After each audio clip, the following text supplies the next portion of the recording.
Although he's muzzled him, you can see he really wants to go for Jan.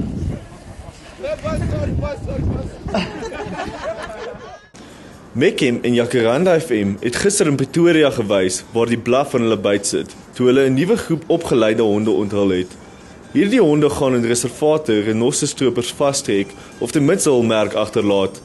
Beeld het met die bestuurder van Mechem se honde-eenheid, Alistair Gibbons, gesels.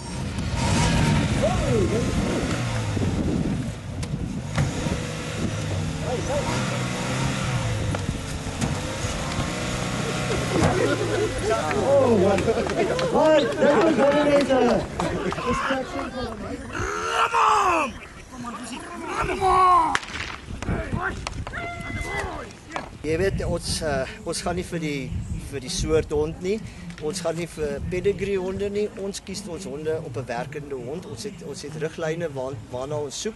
Die grootste riglyn is 'n hond wat nie bang is nie. Hy moet absoluut gesond wees en hy moet 'n baie groot dryf hê om 'n bal te jaag. Al ons opleiding draai om die hond se bal en sy dryfkrag om 'n bal te soek. Om dit van 'n bal te hou. Ons leer hom dan die dissipline wat ons wil hê hy moet doen. Kom ons neem 'n voorbeeld, ons wil hê hy moet die springstof uitreik. Ons begin die opleiding met die springstof en sy bal. Later, as hy dit gesnap het, dan kry hy nie meer sy bal om mee te speel nie. Hy kry net sy bal as 'n beloning, as hy ons gewys het, die regte gedrag aangewys het, dan sal hy sy bal kry. Maar hy moet nog steeds sy play, sy aftyd hê.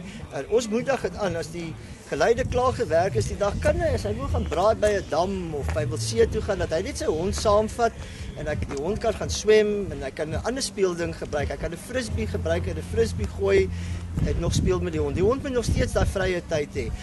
Too much work makes Jack a bad boy, Johnny a bad boy. So hy moet sy aftyd hê. Ons lei op, ons werk 5 dae 'n week met die opleiding. Ons begin Maandag tot Vrydag middag 1 uur.